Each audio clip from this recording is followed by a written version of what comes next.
Okay, so this is what we have covered in the previous time.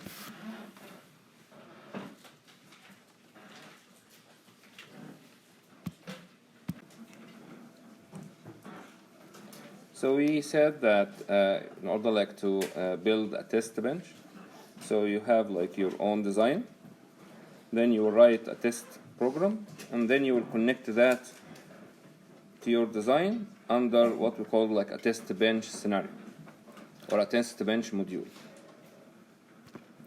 So we also mentioned last time that the 1 nanoseconds / 1 picoseconds time scale, meaning that the 1 nanoseconds will be the time that we will use, and this nanoseconds is the unit. Picoseconds, 1 picoseconds, and this will be basically the resolution. And if we have a design like that, then we need to write like a test program to test our design. And if we would like to say like at the very beginning, initialize all of these to 0, this how we can write something like that. And then after a certain times, please do this. After another time, please do this. All of this we have already also explained on how to write something like that. And at the end, you just like finish, as we mentioned here, after 50 time units, stop. Also, one more thing I would like to highlight, since here we said like after 20 time units, and of course this after 20 means from the very beginning, and since we already have a 10 time units earlier, so what I need to add is only another 10 minutes, and that's why we began with 10, after 10, and then another after 10. If you add this 10 plus 10 will be the 20, and you can apply exactly the same with the 30, 40, and 50. Also, we end up having like the connection to the slide, to the test program to the circuit like that, under what we call it like a test bench. And basically what we are just doing is port map, connecting the outputs of the test program to my circuits. And we said that we do that through instantiating, and this is, as an example, instantiating this circuit, and this guy is instantiating that circuit, and it shows exactly where I should connect each of the inputs and outputs of all of the blocks that I have in my circuit. When we begin to be like familiar with the VADO, this as an example what you will see. So, and then you will see like the signals, whatever like zeros and ones, and you see like here in the left the name of the signal, which you can show by dragging and drop whatever like the signal that you are interested in. So now we'll move to the structural versus behavioral models.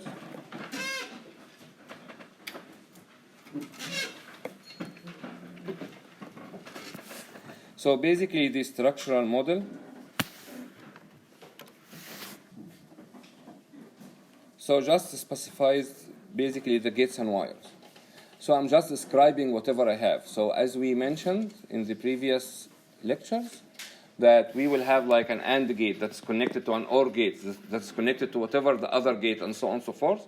And we are doing the connection literally by specifying each of these connections. And this is what we call a structure, because I am just describing the structure. I'm saying like, hey, this is an AND gate. I'm giving the function of the AND gate. Here are the inputs, here are the outputs, and then instantiating this AND gate that I already described, connected to another gate that I have already described, and so on and so forth. So in another way, the structure of a logical netlist. So one-to-one correspondence. However, in the behavioral model, which we will concentrate on, and this is what we will usually do in the labs, that's like a procedures in a programming language. So we will still have what we call a module in Verilog with the inputs and outputs as usual, as we described earlier. But inside the module, we will write our own code which will exactly describe the function. as an example, the multiplexer. So I can describe the multiplexer in two ways, the structural and the behavioral. The structural meaning that I will give exactly the inputs and outputs, and as well as in the behavioral. However, in the structural, I have to describe how the multiplexer is designed from inside. So if the multiplexer, as an example, has like 3 ANDs connected with like 3 ORs connected together with whatever like the gate is, I have to describe that specifically and literally. However, in the behavioral model, I have to describe just the function. What I will do is, as an example, if I have a 2 multiplied by 1 multiplexer, so I will say like, hey, if the select is 0, make the input is equal to output 1. If the selector is 1, make the input equal to the other input, and so on. Again, if I have a 2 multiplied by 1 multiplexer, so I have 2 inputs and 1 output, what I would say at that time, that if the selector is 0, please move that input to the output. If I have the selector of 1, move the other input to the output, and that's it. So I don't have to describe literally how the multiplexer looks from inside. And this will be the beauty actually of the Verilog, or whatever like any hardware language that you will use. You are trying to describe the function, but you don't have to literally know exactly how this is implemented in terms of gates. And this is what we will concentrate on. Okay? Of course, why we use the behavioral models? Because this is like as a higher level and to be more productive. Here is an example, just the multiplexer example that I just mentioned. The multiplexer, 2 to 1 multiplexer from inside will be like that. So I have AND, OR, buffer, or whatever inverter, and then I have the selector here, and so on. And this will be the output. Same exactly, but I will look at this as just like that, a multiplexer that has 2 inputs, that has a selector, and then that has an output. If I would like describe this guy in a structure, I have to specify that I have here an AND gate that I will go in somewhere there and define it. And then I will take this OR, which I will go in another place, meaning like I will do a program that will exactly describe what is the function of that. And then I will instantiate these ANDs and the OR and the inverter or the NOT that I have, and then I will connect them together. But of course, before I do that, I have to write the function of this AND, I have to write the function of this OR, I have to write the function of this NOT. So I'm literally specifying every single element inside my design. However, if I write that in the behavioral model, what I have to specify is just the function. Please, if select is 1, allocate in F the input B, which is one of the inputs here. Otherwise, please allocate in F the input A.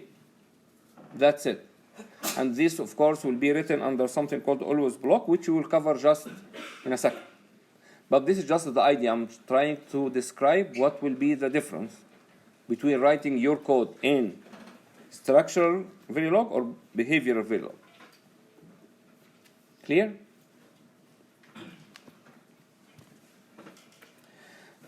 So again, this will describe the functionality inside the behavioral Verilog. But these behavioral blocks will contain series of statements which somehow works like a software, but remember again, it is a hardware. You have also to be aware of that all of this happens in a parallel operation across all the behavioral blocks. In another way, it's all of these behavioral blocks will operate basically simultaneously. However, it will be sequential or parallel operation within the behavioral blocks, and always the left-hand side of an assignment within a behavioral blocks are variables of type range. We'll see this in a lot of examples today. Inside the behavioral block, we have what we call initial block, and we have an always block. The initial block is just like invoked once. I have like to specify that this is initially, it is like that, and that's it. And usually I use that in a test bench, not inside the design. However, what we will stick with always is basically what we call always block, which is basically invoked continuously. This is the function of the multiplexer, okay? And that's why we'll have like as an always block, and we will describe the multiplexer. And it will always work like that. The output will be equal to input 0 if select is 0. The output will be equal to input 1 if the select is 1. And it will always function like that. I'm not just initially giving like some data, and then after that I will just like remove all of these as we have seen inside the test bench. There is also something that we use which is called the sensitivity list, and this we will cover in the following couple of slides. So just like to look inside an always block, so we have of course the time scale as we mentioned earlier. I have the module name, and then at the end here I have the end module, and then I will have my always block here. My always block begin after 10 nanoseconds. The clock is equal to the negative of the clock, or not clock, or inverting the clock.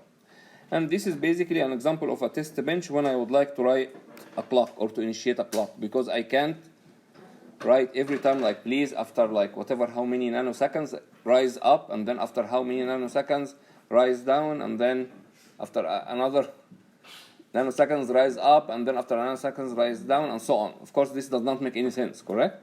This is the code that you will use in order to generate a clock for your test bench. Because basically if you look at this, it will flip each time, yes? Each time it will, if it will go like 1, it will go to 0, if 0 it will go to 1, and so on and so forth. And then end the always block. So I begin with always block and always its end. And since like this is an example of a test bench, I will say like, hey, initial, the clock is equal to 0. And we mentioned earlier 1B0 means 0 is the value. I will read it as a binary, and it will be written only in 1 digit. I hope that you remember that. One more important thing I would like to highlight, that any variable that is in the left hand side inside an always block, I have to define it as a range. I have to. You don't have any other option. If you remember in the previous class, I said that if I have an assign, if you remember at that time assign x, I have to define x earlier as wire. Inside the always block, if I have here x equal to whatever, this x should be defined instead of a wire, should be defined as a range. What is the difference between a range and a wire physically, or how this will be implemented on the FPGA? The wire will be just a connection. It's exactly as you have a circuit, you connect this to that. This is like as exactly the same concept as you will have a connection inside the FPGA from one component to the other component. However, if I define something as a register, so this gives me an indication that it's not only a wire, there will be like a flip-flop there. So it can hold the variable. So it's not simply a wire between one point to the other. It will be the connection between one point to the other, but through a flip-flop, let's say D flip-flop.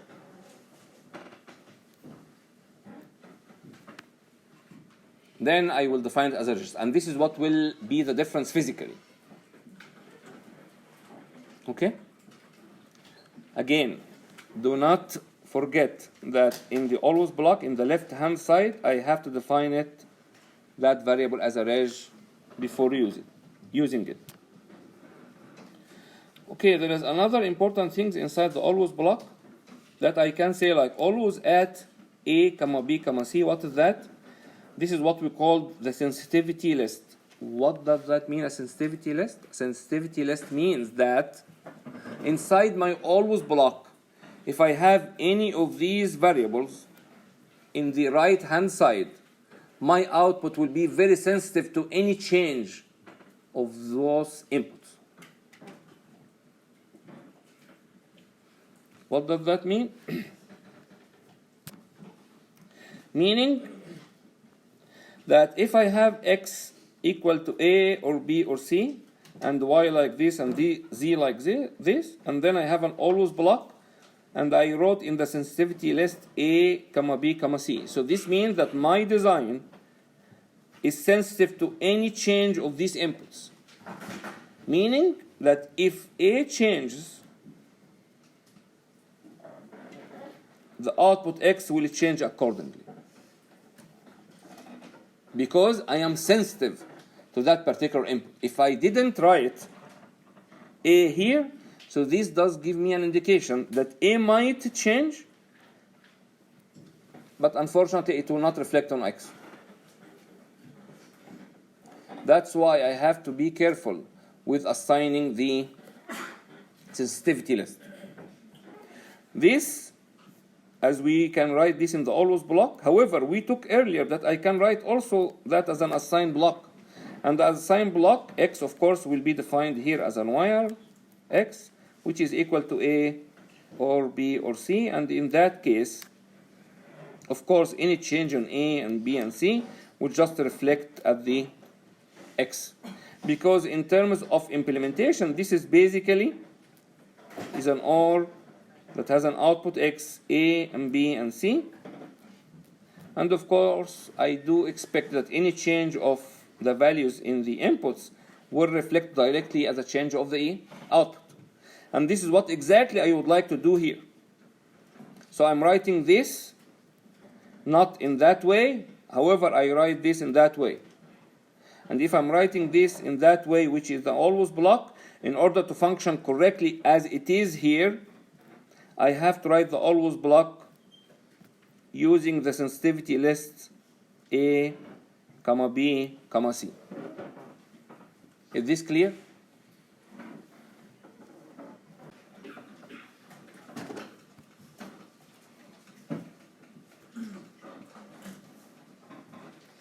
So I can write inside the sensitivity list either, as we mentioned earlier, A, comma B, comma C, or A or B or C. Or basically, since I have in my previous design that all the inputs are already included here, so instead of including all the inputs, I can write this as a star. And this does mean that please be sensitive to all of your inputs, which of course shouldn't be always the case. Because adding something like that while I don't need it, so this means that I am adding a more hardware inside the FPGA, correct? It might not reflect that bad if you have like a small design, but if you have a big design, it will reflect, unfortunately, on the area that is needed to be downloaded over the FPGA for your design.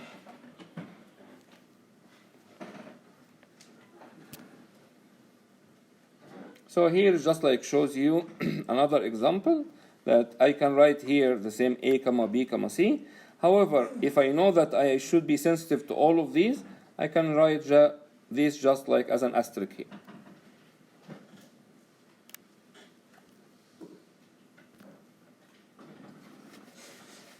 So what is the procedural code? Code of the type of whatever we mentioned here. Always sensitive to this and this and that. Begin, if, then, else, or case statement, and then end. And this is basically a procedure call because the statements between the begin and the end are basically executed procedurally between begin and end.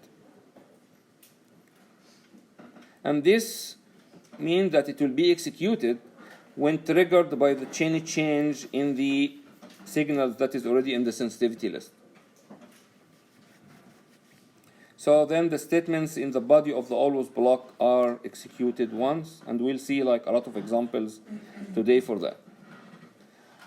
for these procedures assignments, we have two very important types of assignments, which we will call it blocking, which have this sign, just equal sign. Or there is what we call the non-blocking, which has this sign. And this is, by the way, is very, very important. Because if you were like to find a job on the Verilog and design an FPGA using the Verilog, 100% in the interview, you will be asked what is the difference between blocking and non-blocking assignments. This is 100%. And if you can't answer that, of course, the interviewer will get an indication that you don't know Verilog. So what is the difference between blocking and non-blocking? So please concentrate.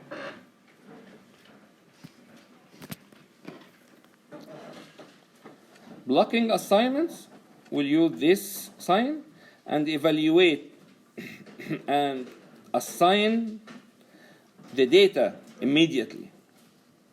The non-blocking, which have this sign, all the assignments will defer until all right-hand side have been evaluated. We still did not understand.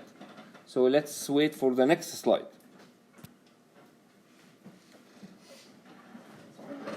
With the blocking assignments, which have the equal sign, you will evaluate the right-hand side and then update the left-hand side of the blocking assignments without interruption from any other Verilog statements. What does that mean? Meaning that you can think of the blocking assignment the same way as you think in the software code. So if you were to say like A is equal to B, correct?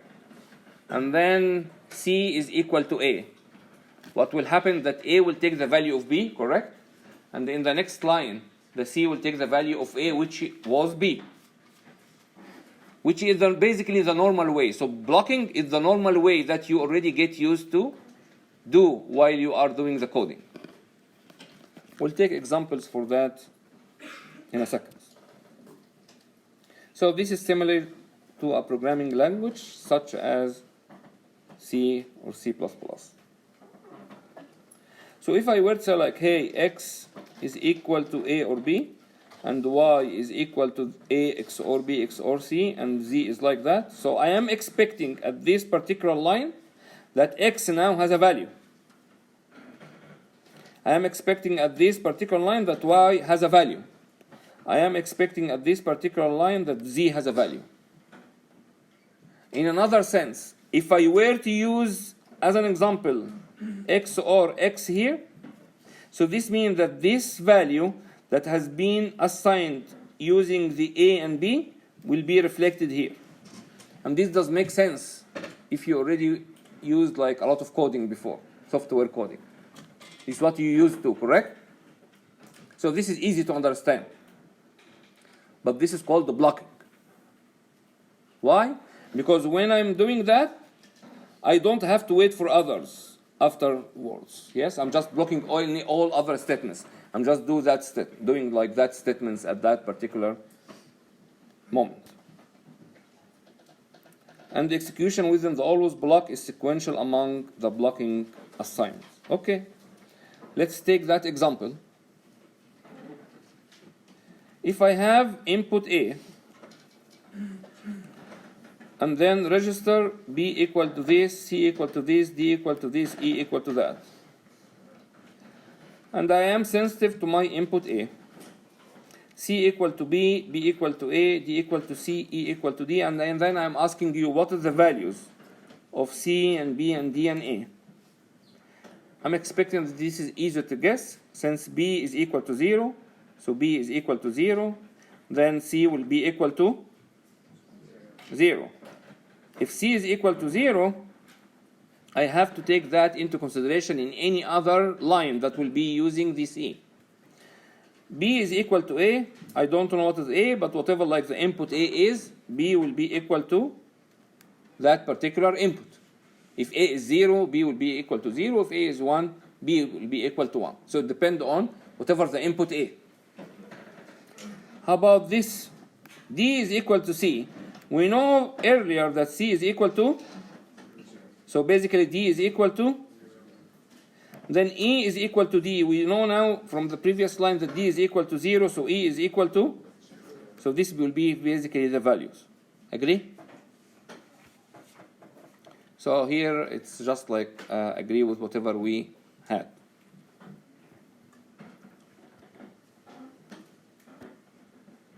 How about the non-blocking rules? Which is like a little bit a new concept. We'll have this inside as a 3 steps process. Take a snapshot of the values in the right hand side of all non-blocking statements. Evaluate the right hand side of all non-blocking statements using the snapshot values. Then update the left hand side of all non-blocking statements. What does that mean? Meaning that I will look at the right hand side and I will evaluate what will be the values of each of these. But I will not assign that value to the left hand side at each moment. I will assign them all at the same time. How this will affect me, this is what we will see shortly. So again, the same exactly example, x is equal to that. However, as you can see here, this is the non-blocking assignments. It is not just the equal sign. Yes? So x is equal to a or b, y is assigned to that, z is assigned to that, and that's fine. I will evaluate this, I will evaluate that, I will evaluate that, exactly at the same things. However, this won't be assigned to this at that particular moment. It won't. This will not be assigned to this at that particular moment. This will not be assigned to this at that particular moment. So if I were to use x here, the y value will not be affected in the previous value of x, or in the just current value of x.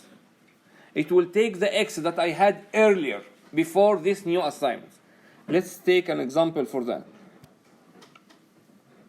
So here again, execution within the always block is concurrent among the non-blocking assignments. What does that mean? Let's take that example. Again, input A, B is equal to 0, C is equal to 1, D is equal to 1, E is equal to 0, and then I'm asking you again the same question, what is the value of these? Since I told you we will not do it like line by line, what we will do is look at the right hand side and see all of the values. What is the values at that right hand side? And then we'll assign all the right hand side to the left hand side at the same time. Let's do it together. What is the right hand side? B. B is equal to what? 0. How about A? A can be anything. It can be 0 or 1. It depends on the input, correct? How about D? D is 1. So D here is 1. C. How about C? C is? So C is 1. After I do that, what I will next assign is all of the right hand side will be assigned at the same time to the left hand side. So this means that all of these value will be reflected here. So this will be 0, this will be 1, this will be A, this will be 1, this will be 1. Can you see the difference? Comparable to I'm doing line by line. And this is the non-blocking assignments. And we'll take examples later on that when I will use that and when I will use the others, and how this will affect me in the implementation of my hardware.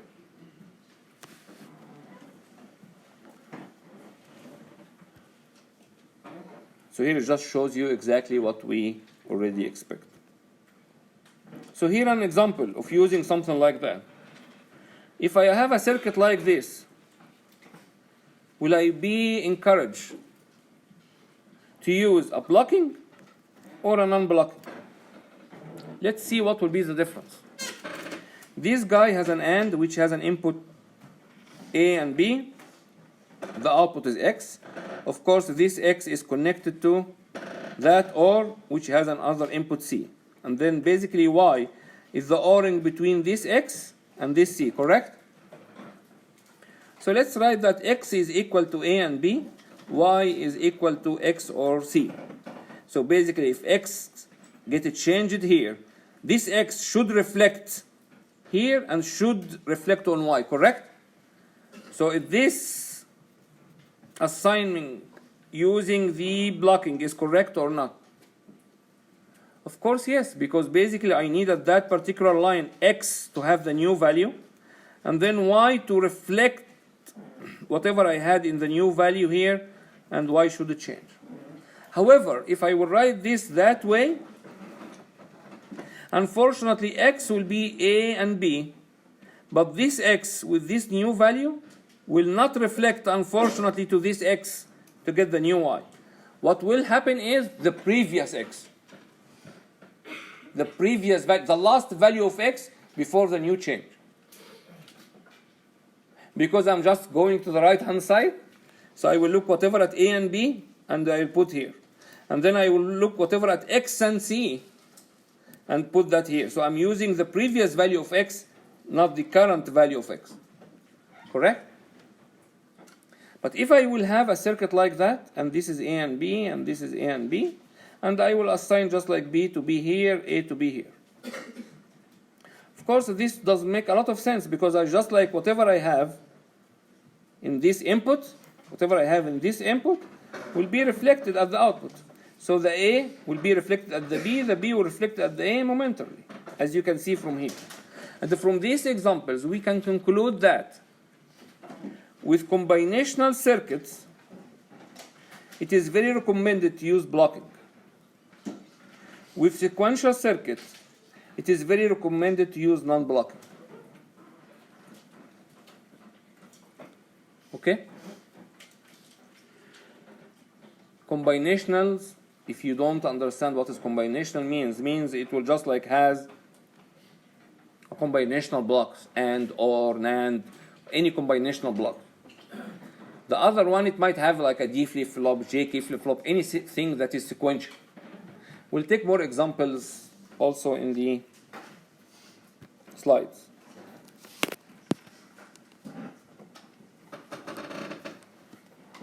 Let's take that example. We have a multiplexer, and we have an always block, which have all of these in the sensitivity list, W or E or D.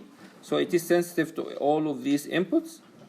In another sense, Q will change if any of these inputs change according to my code. So I'm telling you here, if E is equal to 1, please Q is equal to D. If E is equal to 1, this guy assign it to here, and else the W is basically assigned to the Q using the blocking assignments. Okay, that's fine. So here Q will be updated if any of the W or E or D change. However, in this particular example, I can write also the same exactly code, but by using the non-blocking, and it will not affect my design. But this not always happen. We will see examples now that this is not always can be the case.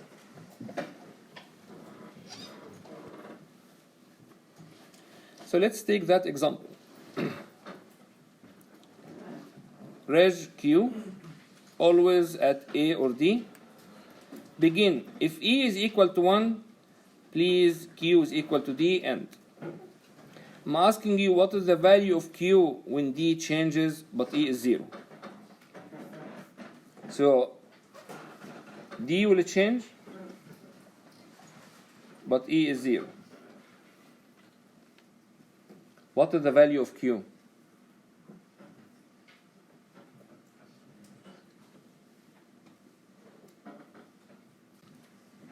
So this will be exactly the case, that it's unfortunately incomplete conditional assignments, and basically Q will hold on its previous value if E is equal to 0.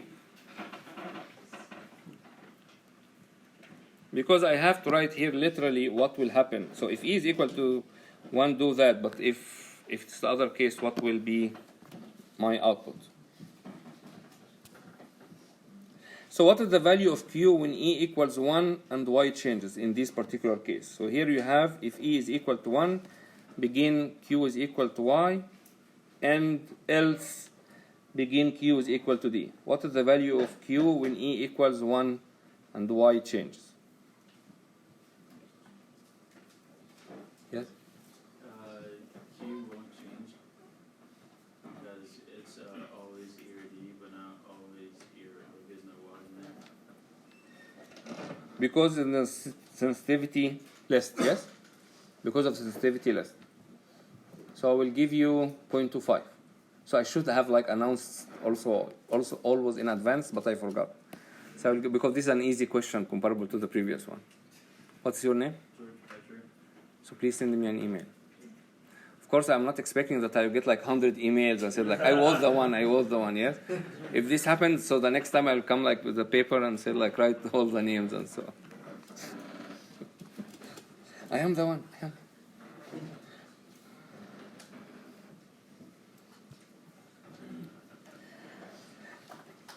So each of these will implement the following.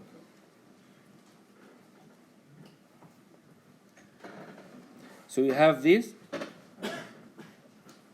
If this guy will be the correct implementation or this guy will be the correct implementation of this particular case.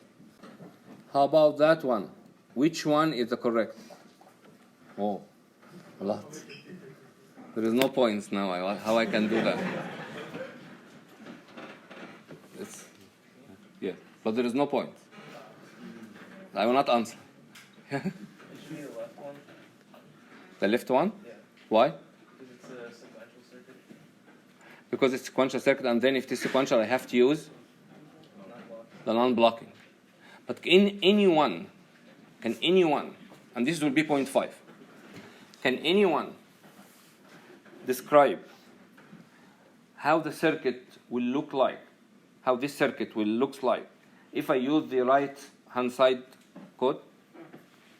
Just a series of wires, like, because your output will just, it just passes continuously without doing any changes. So basically with this sequential, we will have, if we were to design, unfortunately, the right-hand side, I will just like have a 1D flip-flop, and basically Q1, Q2 output will be all together. Yes, and of course, in that sense, I have to go with the left-hand side.